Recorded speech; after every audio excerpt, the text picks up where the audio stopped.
So, I have gotten a lot of this in my inboxes. Kenya is not a colony of Kikuyus. And the people who are sending me this, they are telling me, Majus, call out the State House, call out the president, call out the government for pushing this narrative. Lakini nimewauliza, who do you think is the executive producer of this content? Who do you think is distributing this content? The executive producer, for those who knows, is none other than a Kikuyu. The distributors of this content are none other than Kikuyus. Maybe residing in that State House or somewhere else. And most of you can guess who I'm talking about. Why am I saying this? I'm saying this because this is not about Kikuyus.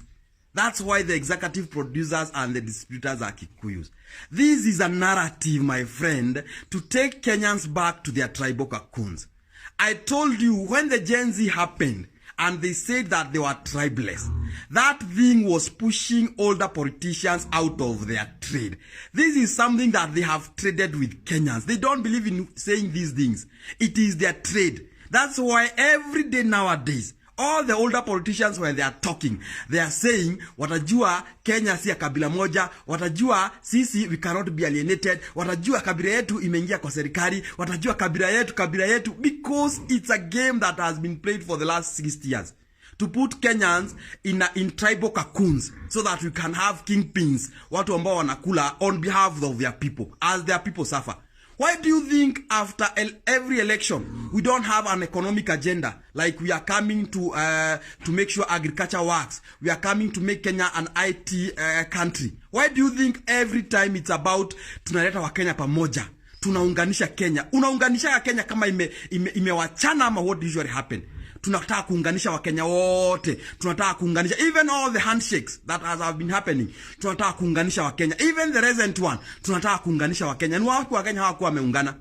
Because this is the trade of politicians. When RUTO is trading with akina Pastor Mwai, anaenda napea Mwai 20 million and another pledge of 100 million ataleta kanisa yake. Is Mwai a Kalenjin? He's not. But the same time he's doing that, there is Josephine Chebet in the streets of Nandi, huko Kapsabet, anajaribu kufundraise kwa Mvua, a form 4 student, fundraising kwa Mvua, apate pesa za shule na hawezi hata shilingi. Because the common enemy we as Kenyans we are having is poverty.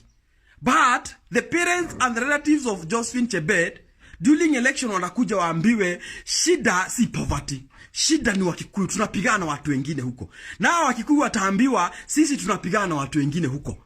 Tunapigana na watu wengine huko. Kwa hivyo mtupatie kura ndio twende tupigane na wale. Na wale wanaambiwa mtupatie kura twende tupigane na wale. It is a game. I told you after Gen Z that in 2 years time wote tutakuwa whipped back into our tribal cocoons. And it's not working, guys. Let us not ask the young people be the people who are pushing that agenda for them. Tuache kujirudisha kwa sufuria ya kupikwa ile tumejaribu kutoka all the years. Tribes have no differences in Kenya, I can tell you for sure. Now if you think you are poor because of another tribe is rich, my friend, tell me one of the leaders who is saying tutadili na hiyo kabila hawatajua ni sisi, nikupeleke kijiji yao. I will fuel a bus. Kama ni Wakikuyu nitawapeleka one of the kijiji kwenye RUTO anatoka. Uniambie if those are the people, my friend, wenye mnaambiwa at they want to deal with you. My friend, you will feel pity. Na waambiaga hata mutafika huko urudi Eldoret, uchukue unga upelekea watu because they are suffering even more than you. And wewe ukiwa maybe Nyanza unaambiwa Wakikuyu is their problem, my friend. Naweza chukua basi utoke Nyanza ukuje, even some of the places like Kiharo wenye unasikia ati imeendelea, my friend, uende once, then utakuja uniambie kumbe this is a narrative. Kenyans, God has given you a chance to come out of these tribal cocoons and they will be pushed to you. In fact, towards the end of this year, my friend, the tribal viral itakuwa hii country, my friend.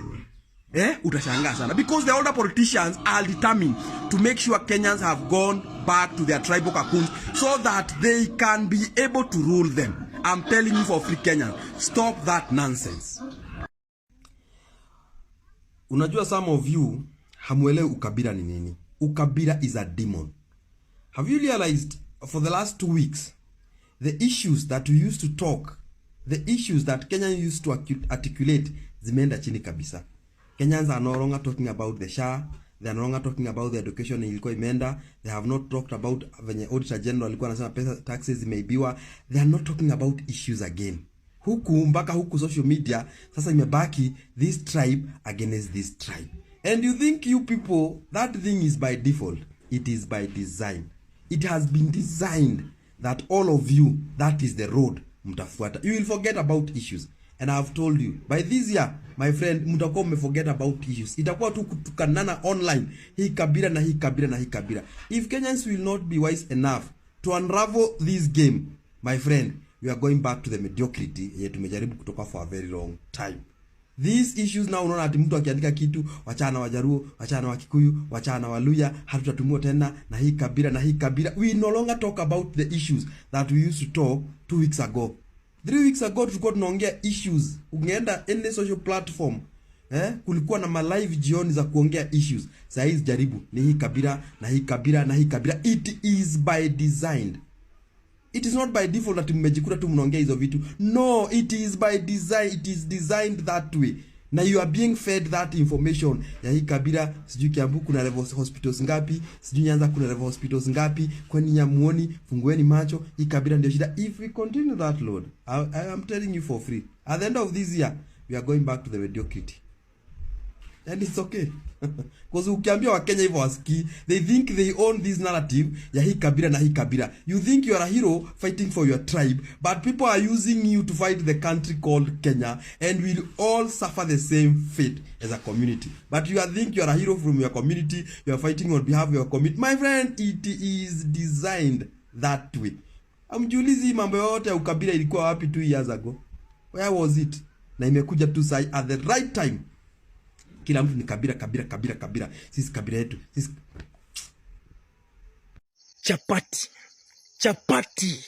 chapati. Sakaja. Yaani ulikaa chini wiki mzima. Ukakaa mwezi mzima ukisubiri RUTO akuje Nairobi, rally za Nairobi.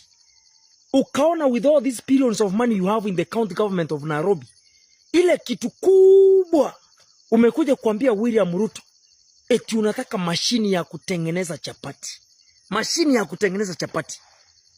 Governor wa Nairobi, the capital city of Kenya. Ukaona hiyo ndio kitu tunakuja sasa kuomba William RUTO akusaidie. County government iko na billions of money. If you wanted to buy mashini ya kutengeneza chapati, kama unaona biashara ya watoto shule ni kukula, si wewe kazi yako ungeamka ununue hiyo? Na wewe William, unakuja unasimama mbele ya umati, unaita maruninga, ma-TV, na kila kitu inakusanyika hapo. Unaanza kutangaza mambo ya kununua mashini ya kutengeneza chapati kwa watoto. Watu tukisubiri laptop zenye mliahidi watoto shule. Tunasubiri classrooms za JSS, a president to talk about that. We are waiting about mambo ya academics. That is the hope for this country. When the president, you stand in the public, you talk about buying the machine ya kutengeneza chapati. Biashara ya kupeleka watoto shule ni mambo ya kwenda kukula. Eti chapati sasa unatangazia. Unajua nimeshangaa maruninga zote Kenya mzima. Ilikuwa actually main news. President akiahidi kununua mashini ya kutengeneza chapati sababu governor Sakaja amerequest. Either hiyo mlikuwa mnacheza ni kipindi ama that is your UDA manifesto.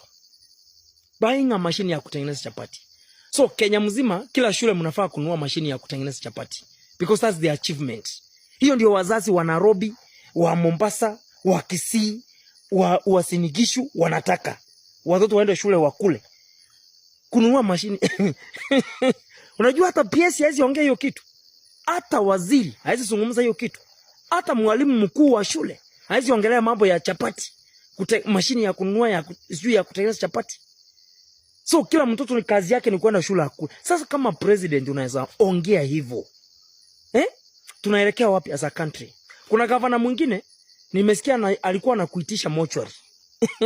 Pale Nyamira County, Kisii, Nyamira County. Mwingine alikuwa amesema sijui yeye ni ODM, deputy party leader. Kwa hiyo misingi, tupige kura kwa hiyo misingi.